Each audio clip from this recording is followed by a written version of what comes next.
इस बीच बड़ी खबर सामने आ रही है। जम्मू के डोडा में सेना और आतंकियों के बीच एनकाउंटर। डोडा के भट्टा इलाके में बीती रात गोलीबारी हुई।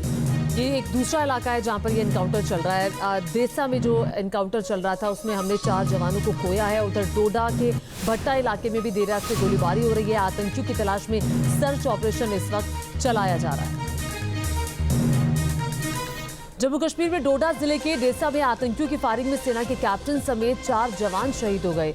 राष्ट्रीय राइफल्स और जम्मू कश्मीर पुलिस जंगलों में सोमवार से ही सर्च ऑपरेशन चला रही है। सर्चिंग के दौरान आतंकी फायरिंग करते हुए भागे। घना जंगल होने की वजह से वो बच निकले। शहीद हुए राष्ट्रीय राइफल्स के जवानों में कैप्टन ब्रजेश थापा पश्चिम बंगाल के दार्जिलिंग के और सिपाही ब्रजेंद्र सिपाही अजय राजस्थान के झुंझुनू के रहने वाले थे।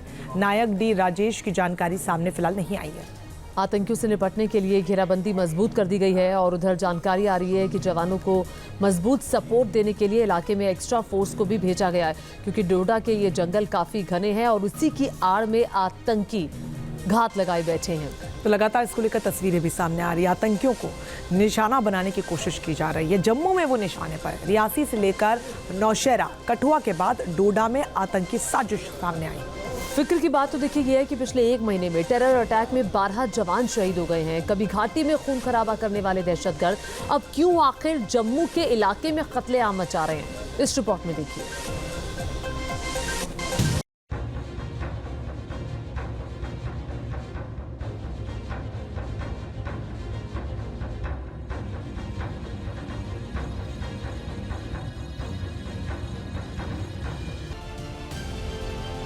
जो आतंकी कभी कश्मीर घाटी में कत्लेआम मचाया करते थे, वो अब जम्मू में खून खराबा कर रहे हैं। पाकिस्तान के पाले पोसे जो दहशतगर्द कश्मीर की आबो हवा में आतंक का जहर घोला करते थे, वो अब जम्मू में दहशत फैला रहे हैं, जिसकी गवाही पिछले 1 महीने में हुए आतंकी हमले दे रहे हैं। 9 जून को रियासी में आतंकियों ने तीर्थयात्रियों से भरी बस को निशाना बनाया। इसके बाद 8 जुलाई को कठुआ में सेना की गाड़ी पर अटैक किया। 10 जुलाई को नौशेरा में आतंकी घुसपैठ की साजिश रची, तो 15 जुलाई को डोडा में आतंकियों से मुठभेड़ हुई। डोडा के देसा के जंगलों में आतंकियों के छिपे होने का इंटेलिजेंस इनपुट मिला, जिसके बाद सुरक्षा बल एक्शन में आ गए। घने जंगल और अंधेरे की परवाह किए बगैर आतंकियों को घेर लिया। इस दौरान मुठभेड़ में कुछ जवान फायरिंग की जद में आ गए। सर्च ऑपरेशन के दौरान सेना की टुकड़ी पर आतंकियों ने घात लगाकर हमला किया, जिसमें 1 अफसर समेत 5 जवान शहीद हो गए। पाकिस्तान जो है वो अब जम्मू के सहारे ये दिखाना चाहता है कि जो जम्मू कश्मीर में हालात जो हैं वो बिल्कुल सामान्य नहीं हैं, जबकि 2019 में जब यहाँ पर 370 हटा था तब से ही कश्मीर में हालात काफ़ी सामान्य हो गए हैं। वहाँ पर जो सुरक्षा बलों का नेटवर्क है वो काफ़ी स्ट्रॉन्ग है, जिस वजह से वहाँ पर आतंकवादी गतिविधियाँ जो हैं वो यहाँ पर नहीं हो पा रही। ऐसे में अब यहाँ पर जो ये आतंकी आए हैं, खासतौर पर विदेशी आतंकी आए हैं, बताया जा रहा है कि ये विदेशी आतंकी जो हैं वो जंगल वॉरफेयर में यहाँ पर एक्सपर्ट हैं। उनको पाकिस्तान की तरफ से यहाँ पर स्पेशल ट्रेनिंग जो है वो यहाँ पर दी गई हैं। पिछले दिनों खराब मौसम का फायदा उठाकर कुछ आतंकी हमारी सीमा में घुसपैठ में कामयाब हो गए थे। जानकारी के मुताबिक करीब 50 आतंकी घुसपैठ के बाद 2 से 3 ग्रुप में बंटकर अलग अलग जगहों पर छिपे हैं। ये आतंकी डोडा, उधमपुर और कठुआ में छिपे हैं और आतंकी जाल बुन रहे हैं। पिछले 34 दिन में डोडा में आतंकियों से 5वीं बार आमना सामना हुआ है, जिससे पता चलता है कि आतंकी किस तरह जम्मू में अपनी जड़ें जमा रहे हैं। अलग अलग जगह पर अलग अलग ग्रुप्स में ये आतंकी जो हैं वो यहाँ पर काम कर रहे हैं और ये आतंकी जो हैं उनको मैं आपको दिखाना चाहूँगा कि किन जगहों पर यहाँ पर भेजा गया है।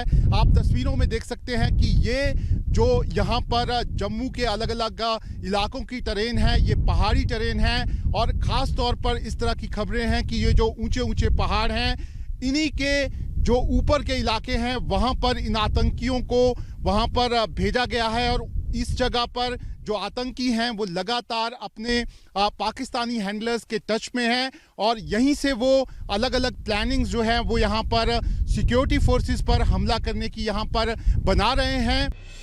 कश्मीर घाटी में सुरक्षा बलों की मुस्तैदी और सीमा पर चौकसी के चलते आतंकी अब जम्मू की तरफ शिफ्ट हो गए हैं और लगातार आतंकी हमले करके डर और दहशत पैदा कर रहे हैं। चिंता की बात यह है कि जम्मू के इलाके में आतंकियों के साथ ओवरग्राउंड वर्कर्स के शामिल होने के सबूत भी सामने आए हैं। यानी आतंकियों को लगातार लोकल सपोर्ट मिल रहा है और शायद इसी वजह से वो जम्मू रीजन के जंगलों से लगातार हमले भी कर पा रहे हैं। जम्मू रीजन में 78 दिनों में 11 आतंकी हमलों को अंजाम दिया गया है, जबकि पिछले 1 महीने में जम्मू इलाके में ये 7वां टेरर अटैक है। जम्मू का जो रीजन है उसमें यहाँ पर जिंदा करने की कोशिश जो है वो यहाँ पर चल रही है और उसके लिए अब जो पाकिस्तान में बैठे हुए आतंकी संगठन और खुफिया एजेंसियां हैं उन्होंने यहाँ पर विदेशी आतंकियों के नेटवर्क को तैयार किया है और ये विदेशी आतंकी जो हैं वो जम्मू के इंटरनेशनल बॉर्डर से घुसपैठ कर डोडा, उधमपुर और साथ ही साथ तक कठुआ और रियासी के इलाकों में यहाँ पर आने में कामयाब रहे हैं और यही आतंकियों का नेटवर्क जो है वो इस समय इन इलाकों में काम कर रहा है। 1990 से लेकर साल 2000 तक जम्मू के कुछ इलाकों में आतंकी गतिविधियां ज्यादा थीं, लेकिन साल 2003 के बाद इन करतूतों का ग्राफ लगातार नीचे आया। तकरीबन 20 साल बाद एक बार फिर आतंकी जम्मू के इलाके में सक्रिय हैं और वो टारगेटेड किलिंग्स को अंजाम दे रहे हैं। जब से कश्मीर घाटी में सुरक्षा बलों ने आतंकियों के सफाई का मिशन चलाया है तो सीमा पार बैठे आतंकी आका बौखला गए हैं और इसी तिलमिलाहट में अब वो जम्मू इलाके को टारगेट कर रहे हैं, क्योंकि कश्मीर में लंबे वक्त से आतंकी घुसपैठ के चलते एंटी इन्फ्लिल्ट्रेशन ग्रिड को मजबूत किया गया है, लेकिन जम्मू में ये ग्रिड कश्मीर जितनी मजबूत नहीं। साथ ही पाकिस्तान के पंजाब से आने वाले आतंकियों का चेहरा मोहरा जम्मू की आबादी में आसानी से पहचाना नहीं जा सकता। यही वो फैक्टर्स है जिनकी वजह से अब आतंकियों ने जम्मू में अपनी करतूतों को बढ़ाना शुरू कर दिया है। जम्मू से शाहनवाज खान के साथ टीम न्यूज़ नेशन। और जम्मू कश्मीर में जवानों की शहादत पर पूरा देश गमगीन है। इन शहीदों के घर मातम है, गम है और साथ ही गर्व से मस्तक ऊंचा भी है। अरे ये गलत वीडियो दिया आपने।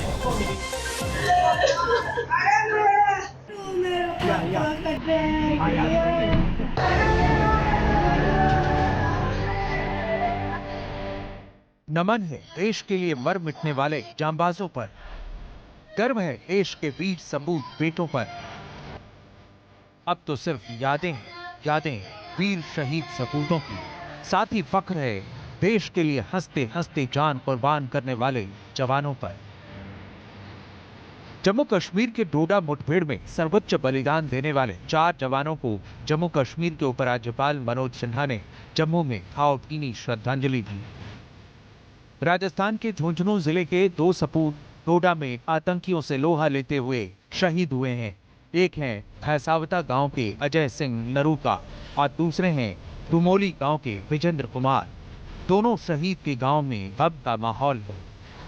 अजय सिंह नरूका 3 दिन बाद घर आने वाले थे, लेकिन ऐसा हो नहीं पाया। अब घर में मातम है। बेटे की शहादत पर गर्व तो है, लेकिन गम भी कम नहीं है। राजस्थान की धरती हमेशा से वीरों की धरती रही है। झुंझुनू के पिलानी के लाडले अजय सिंह ने इस बात को एक बार फिर साबित कर दिया। 2 साल पहले की ही तो बात है जब अजय सिंह की शादी हुई थी। घर वालों ने कई सुनहरे सपने देखे थे, लेकिन अजय देश के लिए सर्वोच्च बलिदान देकर चले गए। अजय सिंह नरूका का परिवार फौजियों वाला है। शहीद अजय सिंह के पिता कमल सिंह नरूका भी सेना में हवलदार पद पर सेवाएं दे चुके हैं। अजय के चाचा कायम सिंह भी भारतीय सेना की 23 राजपूत रेजिमेंट में सिक्किम में तैनात हैं। उन्हें 2022 में सेना मेडल से नवाजा गया था। अजय सिंह नरूका 6 राजपूत में था और अभी फिलहाल 10 राष्ट्रीय राइफल डोडा में पोस्टेड था। सर्च के दौरान मुठभेड़ के अंदर वो शहीद हो गया और उनसे पहले 14 दिसंबर 2022 को हमारे बड़े भाई साहब का सुजान सिंह भी वो शहीद हुए और उनके मामा जी भी आर्मी में शहीद हुए हैं। डोडा के शहीदों पर दूसरे परिजन भी गमजदा हैं। लाडले को खो देने का दर्द है, वहीं शहादत पर गर्व भी है। इन शहीदों में भारतीय सेना के कैप्टन ब्रजेश थापा, नायक डी राजेश, सिपाही अजय सिंह नरूका, सिपाही विजेंद्र कुमार और जम्मू कश्मीर पुलिस के एक जवान शामिल हैं। ये शहीद कैप्टन ब्रजेश थापा का घर है, जो पश्चिम बंगाल के दार्जिलिंग में है। साल 2019 में जिस बेटे के कंधे पर फख्र से बैज लगाया था, अब वो बेटा देश के लिए कुर्बान हो चुका है। भारत माँ के शौर्य और सम्मान की रक्षा करते हुए मर मिटने वाले बेटे पर इस माँ को गर्व तो है ही, साथ ही आंखें भी नम हैं। गर्व तो होता ही है ना। देश के लिए कुछ किया उसने, है ना। तो देश लिए तो कुछ किया हुआ है तो गर्व तो होता ही है। मगर ये है कि उसके अलावा फिर उसको हमने अभी वो हमसे दूर गए हैं ना काफ़ी, उसके लिए भी हो सकता है। ये महज इत्तेफाक नहीं है कि कैप्टन ब्रजेश थापा का जन्म 15 जनवरी को आर्मी डे के दिन हुआ था। ये इस बात का सबूत है कि ब्रजेश देश पर मर मिटने के लिए ही पैदा हुए थे। शहीद ब्रजेश की मां नीलिमा ने बताया कि आखिरी बार 14 जुलाई को बेटे से बात हुई थी। उन्होंने कहा कि अगर हम अपने बेटे को सीमा पर नहीं भेजेंगे तो देश के लिए कौन लड़ेगा। वो तो बहुत ही डिसेंट था और ऐसे मतलब कंप्लेन कभी नहीं करता था। वो जैसे कंप्लेन करते ना लोग, ऐसे था ऐसे नहीं था। वो is a very decent guy. तो जैसे तो उसको आर्मी में जाना भी था, उसको बता भी रखा था हम लोग ने कि आर्मी में ज़्यादा लाइफ टफ होता है, क्योंकि उसने देखा हुआ है अपने पापा को। हमने बोला तो तुम या तो नेवी में जाओ या एयरफोर्स में, तो उसने वही फिर आर्मी में जाने के लिए सोचा फिर। नीलिमा थापा कितनी महान मां है, ऐसे ही मां के बल पर देश की रक्षा हो रही है। इस आतंकी वारदात के बाद घाटी से आतंकियों के संपूर्ण खात्मे को लेकर सुरक्षा बलों का अभियान और तेज हो गया है। आतंकियों को मुंह की खानी पड़ रही है, यही वजह है कि वो घात लगाकर हमला कर रहे हैं। लेकिन एक बात तो तय है कि देश इस शहादत का बदला लेकर रहेगा। Team news nation.